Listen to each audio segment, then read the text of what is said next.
संग में ही बिगड़ता है, कुसंग में, और सत्संग में सुधरता है।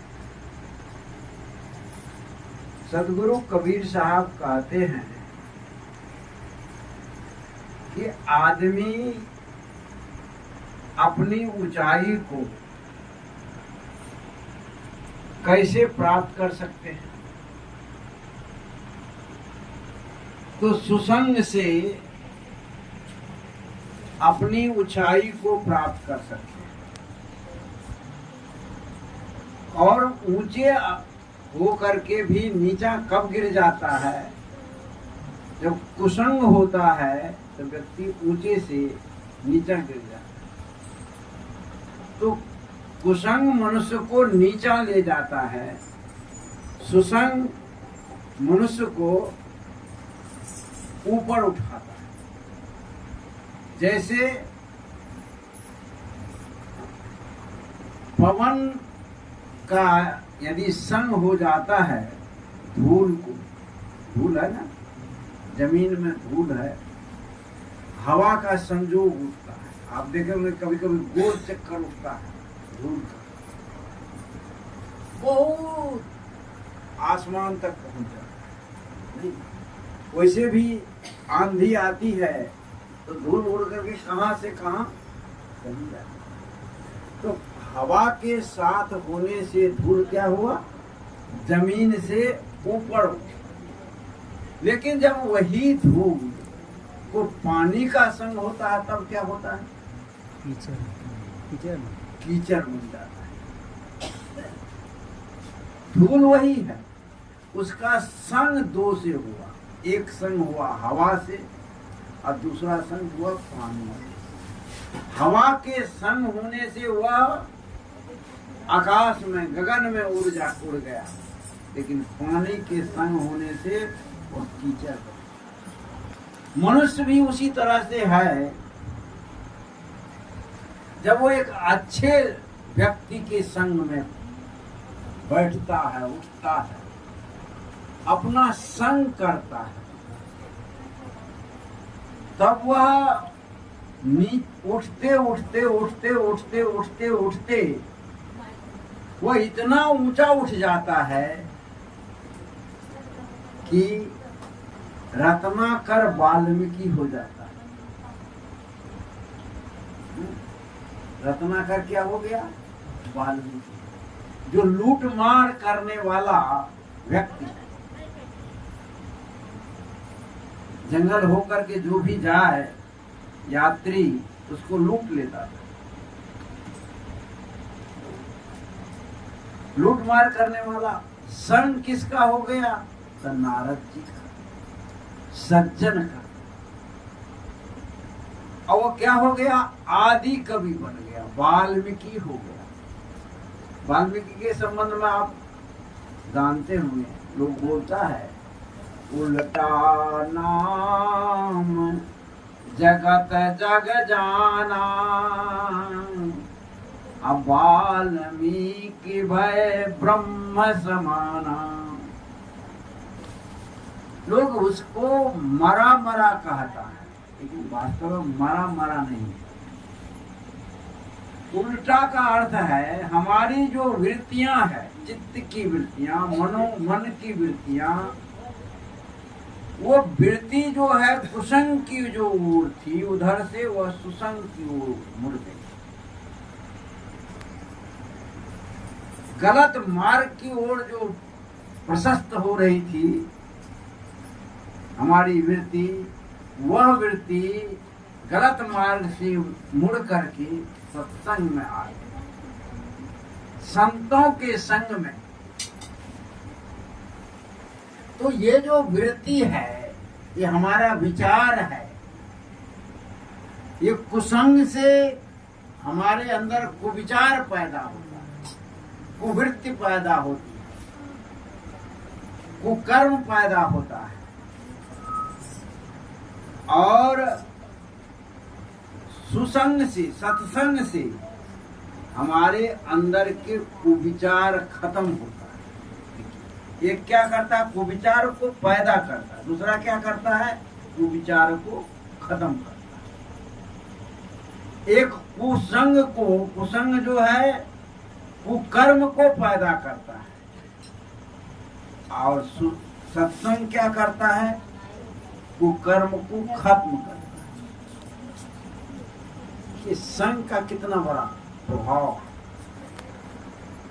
कुसंग के चलते व्यक्ति कुकर्म करता है, और सुसंग के चलते व्यक्ति कुकर्म को छोड़ देता है।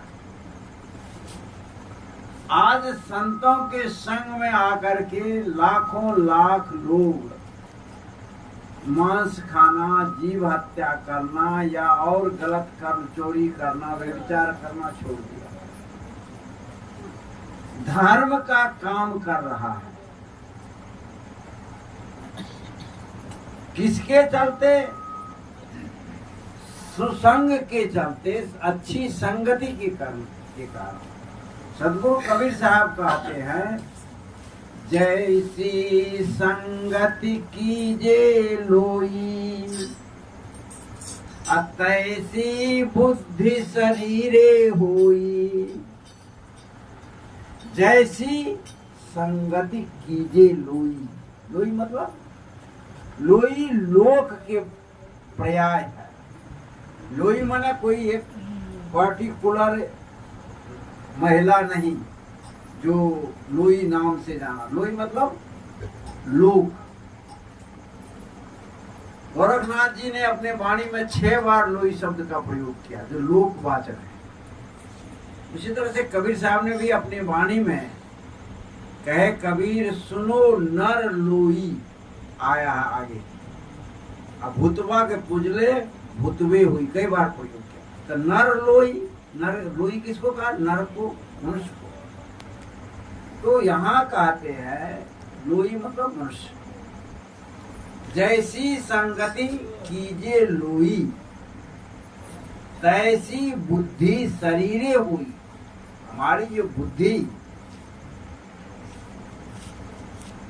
जो बिगड़ती है या अच्छी होती है, बुरी होती है, उसका कारण क्या है? संग।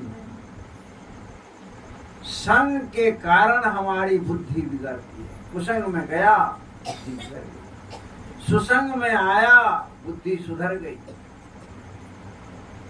हम अच्छे कर्म करने लगे।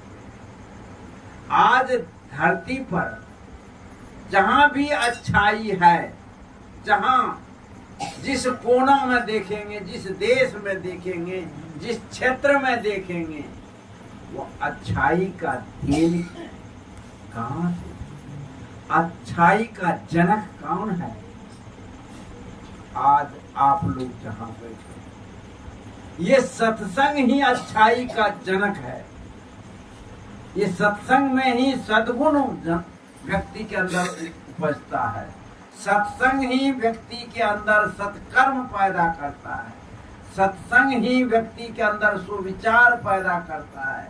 सत्संग ही व्यक्ति के अंदर धर्म की ओर चलने की प्रेरणा देता है, नीति की ओर प्रेरणा देता है। सत्संग ही आत्मा और परमात्मा का ज्ञान कराता है, धर्म अधर्म का बोध कराता है। सत्संग हमारे जीवन को सजाता है। हमारे जीवन जो कीचड़ में था ना, उस कीचड़ से उठा कर आसमान में ले जाता है, सबका मुकुट बना देता है। ये हमारे जीवन को ऐसा करने का जो श्रेय है वह सत्संग को जाता है। इसलिए हर एक व्यक्ति को सत्संग करना। महर्षि मेही ने कहा, नित्य सत्संग और ध्यान करिए संलग्न हो करके नित्य रोज प्रत्येक दिन सत्संग करो, ध्यान बहुत जरूरी है। आज सत्संग के अभाव में, कुसंग में पड़ कर आदमी मनुष्य जो है मनुष्यता को खो दिया, आदमी आदमियतता को खो दिया है। वह जानवर से भी बदतर व्यवहार कर रहा है, जो नहीं करना चाहिए वो कर रहा है। इस सत्संग के अभाव आज जितने घर में है, परिवार में है, जहां सताया जाता है, जहां लूटा जाता है, जहां खसोटा जाता है, वहां सत्संग का अभाव।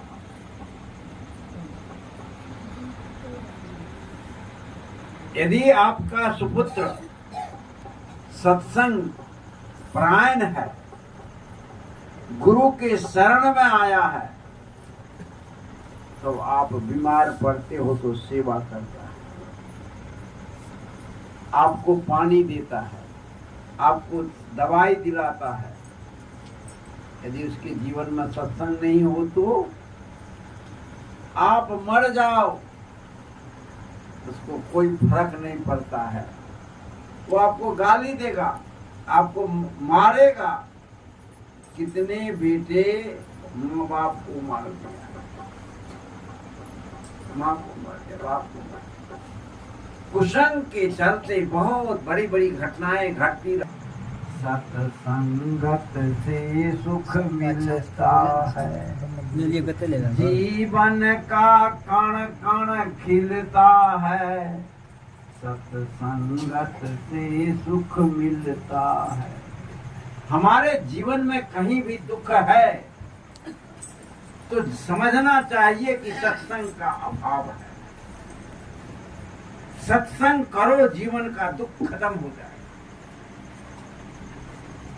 सत्संग करो तो समझोगे कि मुझे क्या करना है, क्या नहीं करना। सत्संग करो तो दुख के कारण को समझ पाओगे। इसलिए हमारा जीवन हर्षित होगा, हमारा जीवन उल्लासित होगा, हमारा जीवन पूज्य होगा। कब? सत्संग से।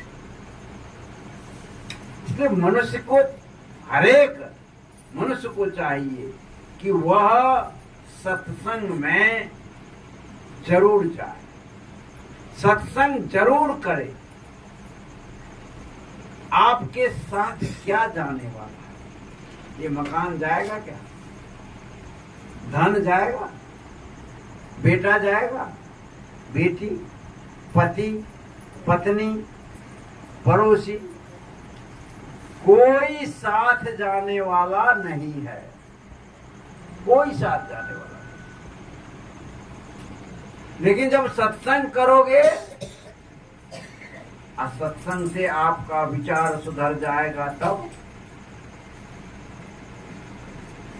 हमारी जो ये बहनें बैठी है ना, ये सबरी हो जाएगी, ये मीरा हो जाएगी, ये मदालसा हो जाएगी,